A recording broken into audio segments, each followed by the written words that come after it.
In 1590, Governor John White returned to the Roanoke colony after 3 years at sea. He expected to find 117 people, including his own daughter and granddaughter.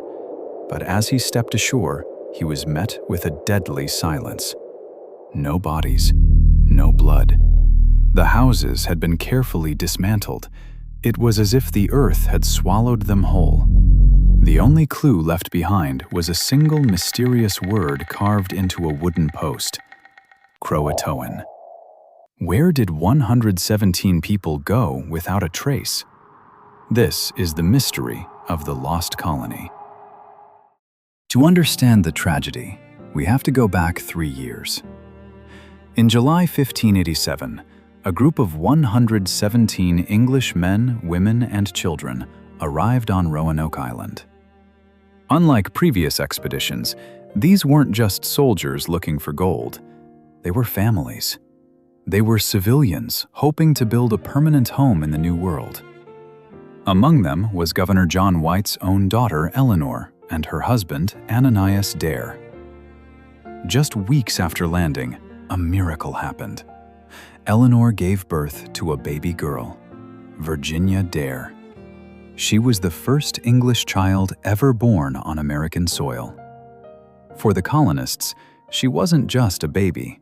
She was a symbol of their future, a sign that this colony could actually work. But the optimism didn't last. Roanoke was not a paradise. It was a rugged, isolated frontier. The supplies they brought were spoiling, the soil was sandy, and they were surrounded by unknown territory. To make matters worse, relations with the local indigenous tribes were already tense, poisoned by a failed military expedition from years before. Fear began to set in. By late August, just 1 month after arriving, the colonists realized they were in trouble. They knew they wouldn't survive the coming winter without more food and protection. They pleaded with Governor John White to sail back to England and return with urgent supplies. White was torn. He didn't want to leave his daughter and his newborn granddaughter behind in such a dangerous place. But the colony's council insisted. He was the only one with the political influence to get help quickly. Reluctantly, he agreed. On August 27, 1587, John White boarded a ship back to England. He made a solemn promise to his family. He would return with supplies within 3 months. "Hold on," he told them. "I will be back before Easter." As his ship disappeared over the horizon, the 117 colonists stood on the shore, watching their only lifeline vanish. They were now alone on the edge of the known world. White had no idea that back in Europe, a war with Spain was about to explode. The Spanish Armada would trap every available English ship in port for years. His 3-month trip would turn into a 3-year nightmare. When he finally returned in 1590, the promise was broken. John White arrived in England in November 1587, desperate to load ships with supplies and turn right back around. But his timing couldn't have been worse. He walked straight into a national emergency. Rumors were flying that King Philip II of Spain was assembling a massive fleet, the Spanish Armada, to invade England and overthrow Queen Elizabeth I. Panic swept the country. The Queen issued a strict order. Every available ship, big or small, was seized for the defense of the realm. No one was allowed to leave. White was trapped. For weeks, he begged government officials. He met with Sir Walter Raleigh, the colony's sponsor, pleading that 117 people were starving on a remote island. But the war took priority. The survival of England mattered more than a tiny colony across the ocean. Months turned into years. In 1588, the Spanish Armada attacked. While the English celebrated their victory, White was stuck on the docks, looking west, knowing his daughter and granddaughter were waiting for him. He missed the spring planting season. He missed the harvest.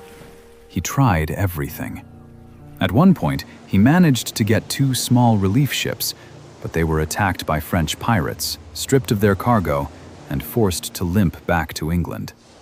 It seemed cursed.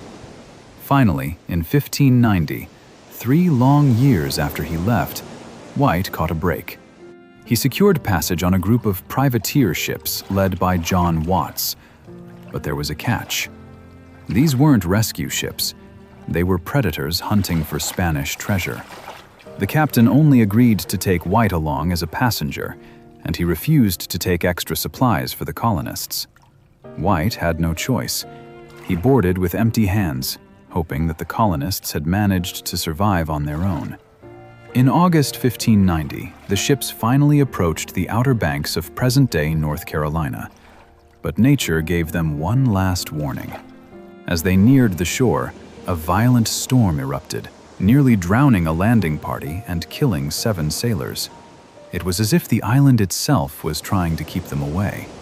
When the storm cleared, they saw smoke rising from the direction of the settlement. White's heart leaped. Smoke meant fire.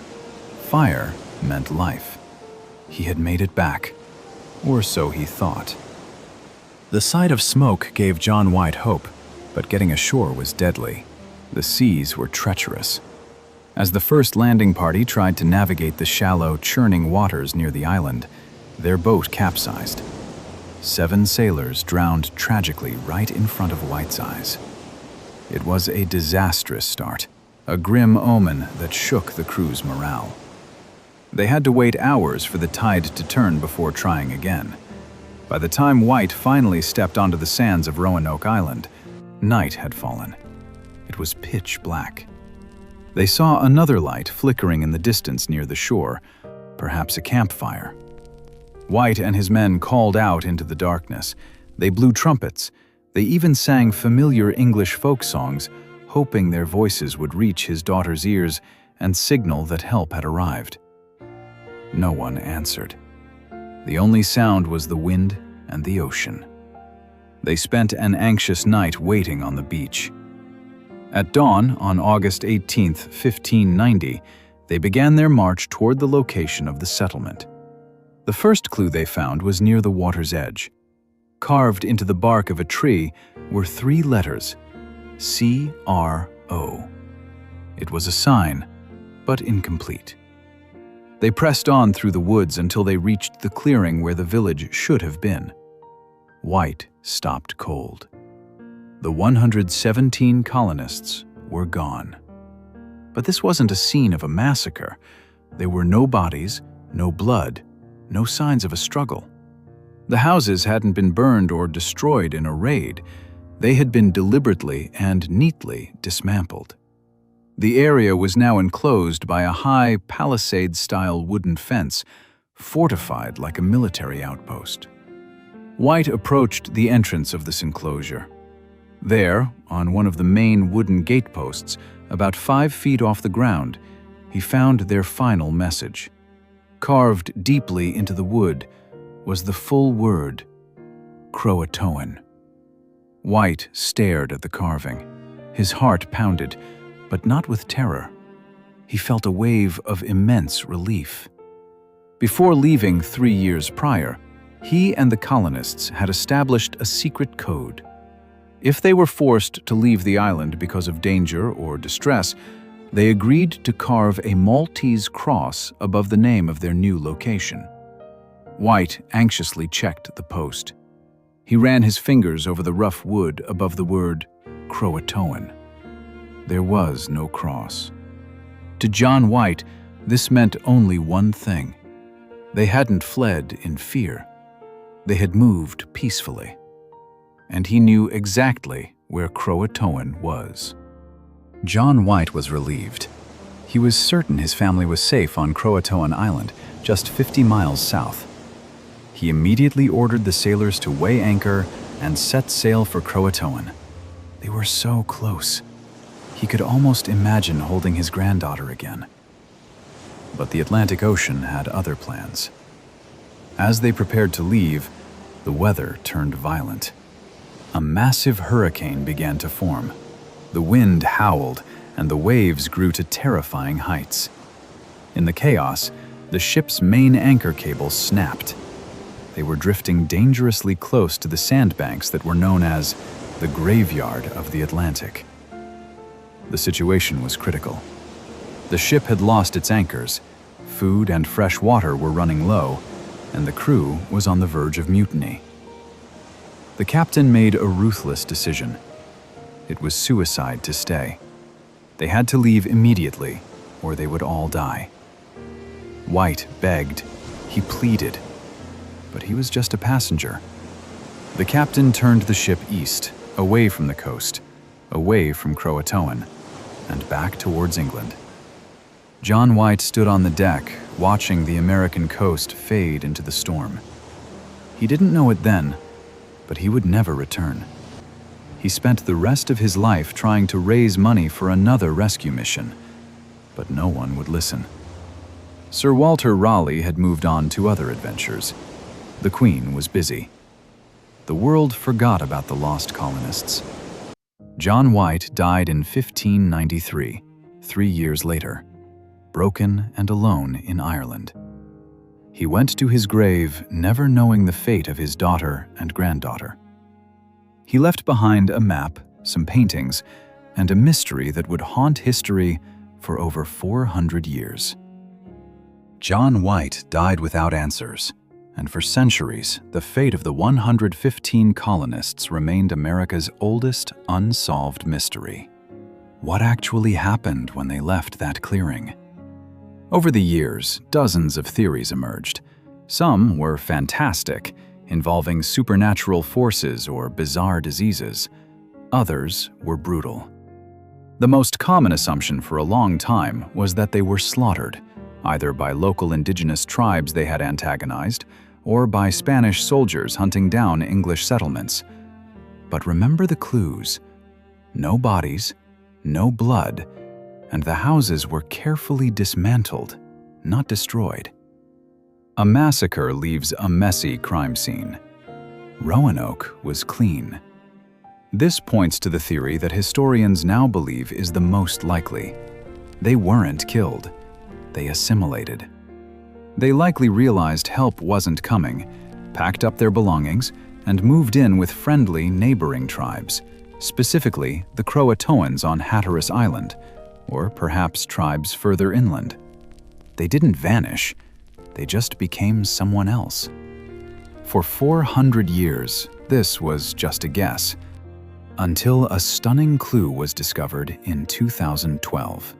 Researchers at the British Museum were examining one of John White's original maps from 1585, titled La Virginea Pars. They noticed something strange. On a specific spot inland, about 50 miles west of Roanoke, there was a small patch of paper glued onto the map, as if to correct a mistake. When they used modern imaging technology to look under that patch, they found something incredible. Drawn faintly in invisible ink was the symbol of a large, diamond-shaped fortification. It was a secret fort location that White had hidden from the Spanish spies. This changed everything. It suggested the colonists didn't just go to the coast. Some might have gone inland to this secret location. Today, archaeologists are digging at that exact spot.